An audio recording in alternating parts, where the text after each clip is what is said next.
Méditation du 26 novembre. Ange protecteur. Revenu à lui, Pierre dit: Maintenant je sais vraiment que le Seigneur a envoyé son ange et qu'il m'a délivré de la main d'Hérode. Acte 12, verset 11. Le jour de l'exécution de Pierre fut enfin fixé, mais les prières des croyants continuèrent à monter vers le ciel et, tandis qu'ils mobilisaient toutes leurs énergies et sympathies en fervent appel à l'aide, les anges de Dieu veillaient sur l'apôtre prisonnier. Hérode redoubla de précautions pour prévenir toute tentative de fuite.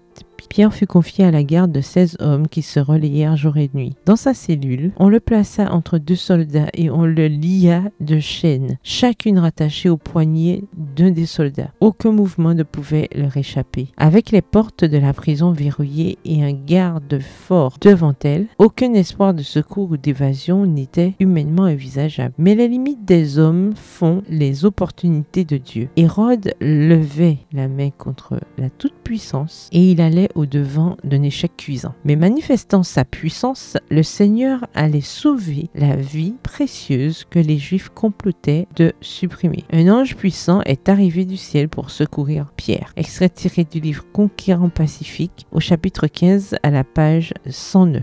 Les principautés et puissances d'en haut suivent les luttes que les serviteurs de Dieu mènent en des circonstances en apparence décourageantes. De nouvelles conquêtes sont en cours, de nouveaux honneurs sont remportés, alors que les chrétiens ralliés autour de la bannière de leur Rédempteur s'avancent pour combattre le bon combat de la foi. 1 Timothée 6, verset 12. Tous les anges sont au service de ceux qui croient humblement en Dieu et, alors que l'armée des ouvriers du Seigneur ici-bas entonne leur chant de louange, le chœur céleste se joint à eux en louange à Dieu et à son Fils. Chaque véritable enfant de Dieu a le concours des êtres célestes. D'invisibles armées de lumière et de puissance assistent les humbles et doux qui croient aux promesses de Dieu et les revendiquent. Les chérubins, séraphins et anges qui excellent en force se tiennent à la droite de Dieu. Tous sont des esprits au service de Dieu, envoyés pour exercer un ministère en faveur de ceux qui doivent hériter du salut. Hébreux 1, le verset 14. Extrait tiré toujours du livre Conquérant Pacifique, au chapitre 15 à la page 114. Bonne soirée, que l'Éternel vous bénisse.